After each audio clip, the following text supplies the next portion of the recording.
Baik, saat ini Pak Hani akan menceritakan bagaimana sejarah perkembangan bahasa Indonesia itu ya. Nah, kita lihat dulu nih. Kita itu memiliki yang namanya negara kepulauan, gitu ya. Ini ada Sumatera ya. Anggap saja ini Sumatera ya. Ada Sumatera, ada Pulau Jawa. Kita sendiri tinggal di Kalimantan ini ya, Kalimantan. Nah, ini Kalimantan. Nah, setelah Kalimantan juga ada Sulawesi, gitu kan ya? Sulawesi.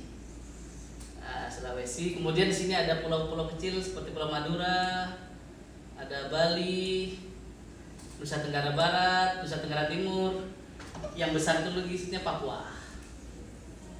Nah, pasti kalian juga tahu ya, ada yang namanya Sabang nih. Sini Sabang ini.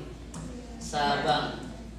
Dari Sabang sampai Merauke. Nah, di atas ini dekat Laut Jepang itu ada namanya Miangas. Miangas. Dari Miangas yang dekat Australia sih namanya Pulau Rote. Pulau Rote. Nah, ini Pulau Miangas dan Pulau Rote. Konon, kalau kita berada di Kalimantan, berarti kita berada di daerah yang hampir semua sukunya ada. Orang Sumatera merantau ke Kalimantan, orang Jawa ke Kalimantan, Sulawesi, bahkan dari Papua juga Kalimantan. Orang Nusa Tenggara Timur, Nusa Tenggara Barat, orang Bali berkumpul di Balikpapan, Samarinda atau di Kalimantan seperti hari ini. Nah, pertanyaannya, apakah asli bahasa Indonesia digunakan di Kalimantan? Kemungkinan besar iya. Karena B1-nya sebenarnya ya, B1 itu bahasa ibu ya. B1 itu bahasa ibu. Bahasa ibu orang Kalimantannya apa sih yang identik? Tentunya ada suku Dayak, ada Kutai, Banjar ya, Banjar, ada suku Berau. Nah, ini yang identik dengan bahasa Kalimantan. Nah, namun setelah B1 itu turunnya menjadi B2. Jadi B2 sini bukan singkatan babi ya. B2 ini bahasa kedua atau yang lebih dikenal dengan bahasa Indonesia. Nah, bahasa Indonesia lah yang sering digunakan oleh penduduk yang ada di Pulau Kalimantan, khususnya di Kalimantan Timur yaitu Samarinda. Nah, posisi kita di sini. Dan ada B3. B ketiga.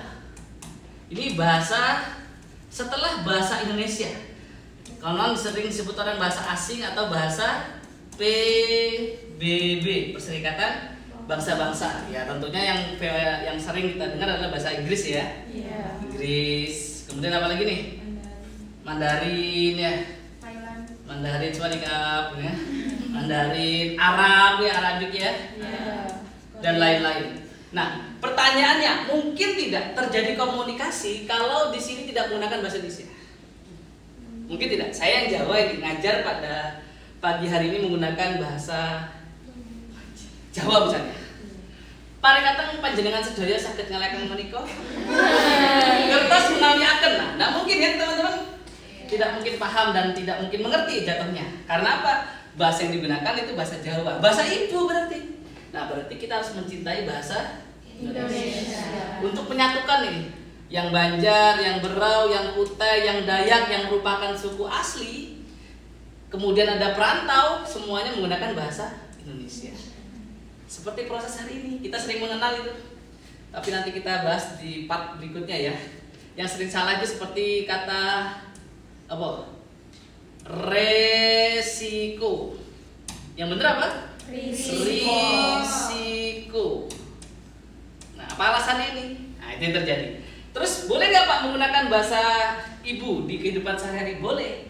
Kalau kita berada di lingkungan kita. Misalnya ada selamatan, ada acara-acara keluarga, itu boleh menggunakan bahasa ibu. Biar apa? Biar akrab suasananya. Kan tidak mungkin juga kalian menggunakan bahasa Indonesia baku selama acara sementara keluarga kalian semuanya bahasa Jawa, gitu ya. Nah, atau kalian sok-sokan menggunakan bahasa Inggris. Nah, ini juga lucu rasanya. Tidak pas saya rasa. Nah, jadi bahasa Indonesia lah yang harus digunakan untuk situasi dan kondisi formal, legal ya. Jadi ada bahasa non formal, ada semi formal dan ada formal. Nah, yang kita pakai adalah bahasa formal. Bahasa formal itu adalah bahasa Indonesia. Kenapa harus menggunakan bahasa Indonesia? Karena kita punya 17.000 pulau, 400 bahasa. Coba, ayo. Ini masih sedikit banget ya. Dayak, Kutai, Banjar, Berau ini masih di Kalimantan. Di Sulawesi sini ada yang namanya bahasa apa? Makassar. Makassar. Ada Bugis. Ada Mandar. Ada Toraja ya, Toraja. Ada Manado dan sebagainya. Di Jawa, jangan salah, Jawa sendiri itu terbagi ada Betawi, ada Sunda, ada Jawa, sini ada Madura, apalagi ada Banyumas yang ngapak itu, Banyumasan. Nah, Banyumas banyak kan ya. Di sini ada apa? Sebagian besar Melayu ya. Melayu adalah cikal bahasa kita, Melaya sampai kan. Melayu. Di sebelah sini ada Batak, Sumatera Utara. Di sini ada Minang. Bukan bahasa Padang ya, bahasa Minang ya gitu ya, dan sebagainya. Jadi itu baru bahasa-bahasa besarnya, belum lagi di Papua, di Nusa Tenggara. Semua itu bisa bersatu kalau ada bahasa Indonesia. Makanya seharusnya kalian tidak boleh lagi mengatakan resiko ya. Kita satukanlah risiko. Tapi nanti kita bahas di selanjutnya. Sampai sini paham ya kira-kira ya? Kenapa harus menggunakan bahasa Indonesia? Terlalu luas ya. Terlalu luas, ada Kalsel, ada Kalteng, ada Kalbar, ada Kaltim, ada Kaltara. Selebihnya negara tetangga, ada Brunei di situ kan? Nah, semuanya ini tidak akan terjadi percakapan kalau kita tidak menggunakan bahasa persatuan bahasa Indonesia. Sejak kapan? Sejak yang namanya Sumpah Pemuda. Tanggal berapa ada yang tahu? 28 Oktober 1928. Nah, ya kan? Kalau 1945 itu Undang-Undang Dasar. Kalau UUD 1945 pasal 36 memang benar. Pasal 36 itu berbunyi apa? Bahasa Indonesia menjadi bahasa negara. Kalau ini Sumpah Pemuda butir ke berapa? Butir ketiga. Kami putra-putri Indonesia menjunjung tinggi bahasa persatuan bahasa Indonesia. Enggak bahasa Dayak waktu itu.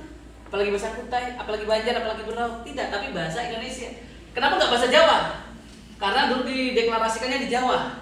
Enggak adil juga.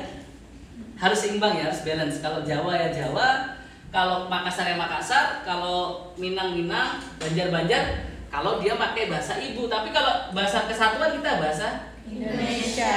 Jadi ini peristiwanya. UUD dan Sumpah Pemuda. Setelah itu sampai hari ini barulah muncul kesalahan pahaman seperti ini. Risiko dan sebagainya.